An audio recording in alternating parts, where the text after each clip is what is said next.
बिस्मिल्लाहिर्रहमानिर्रहीम। अस्सलाम वालेकुम। कैसे हैं आप सब? आई होप सब ठीक ठाक होंगे, क्या खैरियत से होंगे। Welcome back to my channel and welcome back to other interesting video.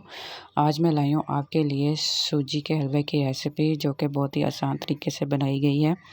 I hope आपको ये आज की वीडियो ज़रूर पसंद आएगी। सो चलते हैं आज की वीडियो की तरफ। बिस्मिल्लाहिर्रहमानिर्रहीम। यहाँ पे मैंने 1 कप सूजी ली है। सूजी का हलवा हमारे लिए बहुत हेल्दी होता है, स्पेशली बच्चों के लिए। हमें इसका इस्तेमाल ज़रूर करना चाहिए। 1 कप सूजी ली है, उसी के अकॉर्डिंग 1 कप हमने चीनी यहाँ पे ले लिया। आप अपने टेस्ट के अकॉर्डिंग चीनी ज़्यादा पसंद करते हैं तो चीनी ज़्यादा भी इस्तेमाल कर सकते हैं। तो 1 कप चीनी और 3 कप हमने उसके अंदर पानी लिया है। और यहाँ पे कुछ बादाम और इलायची ली है। आप इलायची पाउडर भी इस्तेमाल कर सकते हैं। कोई भी ड्राई फ्रूट आपके पास हो तो आप उसका इस्तेमाल कर सकते हैं। तो इधर साइड पे हमने कढ़ाई ले ली है, उसके अंदर हमने देसी घी शामिल कर लिया है। अगर देसी घी नहीं है तो आप दूसरा सिंपल ऑयल भी इस्तेमाल कर सकते हैं, सिंपल घी भी इस्तेमाल कर सकते हैं। तो अब हम इसके अंदर सूजी डाल देंगे और इसको अच्छे से हम भून लेंगे। सूजी डालते वक्त इस बात का ध्यान रखिएगा कि हमें साथ ही चम्मच चलाते जाना है ताकि कोई गुठली ना बने।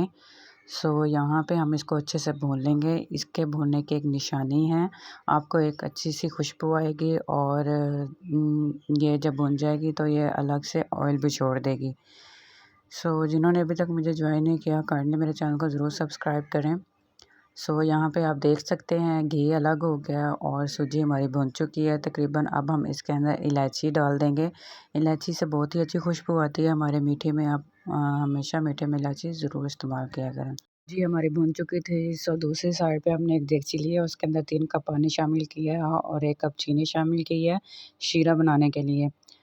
तो यहाँ पे हमने ये शीरा बना लिया है। तो हमारा ये शीरा बन चुका है। आप इसके अंदर थोड़ा सा इलायची पाउडर भी शामिल कर सकते हैं।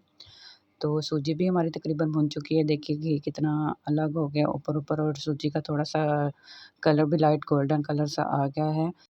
शीरा भी हमारा तैयार हो चुका है और सूजी भी हमारी भुन चुकी है। तो अब हम शीरे वाले पानी को इस सूजी में शामिल कर देंगे। और प्लीज़ जब सूजी में शीरा शामिल कर रहे हों तो ध्यान से और थोड़ा-सा दूर रह के डालिएगा, क्योंकि ये बहुत ज़्यादा गर्म होने की वजह से बहुत ज़्यादा बाहर की तरफ उछल रही होती है, जैसे कि आप वीडियो में भी देख सकते हैं। प्लीज़ काइंडली ध्यान से ये काम करिएगा चूल्हे से उतार के। और यहाँ पे देखिए हमने इसको मुसलसल चम्मच चलाते गए हैं और हमने इसके यहाँ पे बादाम भी ऐड कर दिए हैं। इसको तब तक हम चलाते जाएंगे जब तक इसका पानी खुश्क ना हो जाएगा। यहाँ पे आप देख सकते हैं कितना मज़े का इसका टेक्सचर आ गया है। जिन्होंने अभी मुझे ज्वाइन किया है मेरे चैनल को ज़रूर सब्सक्राइब करें और बेल आइकन को प्रेस करना मत भूलिएगा, ताकि आपको मेरे न्यू वीडियो के नोटिफिकेशन मिलते रहें और इसी तरह आप हमारे साथ बने रहें।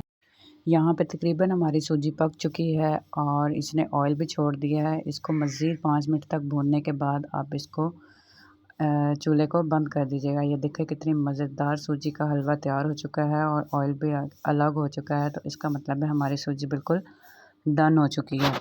आप इसको अपने घर पे ज़रूर ट्राई करिएगा और विदिन 5 to 10 मिनट्स ये रेडी हो जाती है रेसिपी। आपको कोई ज़्यादा देर खड़े भी नहीं रहना पड़ेगा। तो आपके पास कोई भी ड्राई फ्रूट है, आप उसके साथ इसको गार्निश कर लें और मज़ेदार आप अपने फैमिली के साथ, अपने दोस्त के साथ ज़रूर शेयर करिएगा इस रेसिपी को और मुझे कमेंट्स में बताइएगा कि कैसी बनी।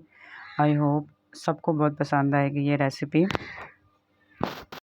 अगर आप कुछ न्यू सीखना चाह रहे हैं, कोई वीडियो आप सीखना चाह रहे हैं तो मुझे ज़रूर कमेंट्स में बताइएगा। मैं आपके लिए ज़रूर वो लेकर आऊँगी वीडियो। आई होप आपको ज़रूर पसंद आएगी मेरी वीडियो। अगली वीडियो तक मुझे दीजिए इजाज़त। अल्लाह हाफ़िज़। मेरे चैनल को सब्सक्राइब करना मत भूलिएगा।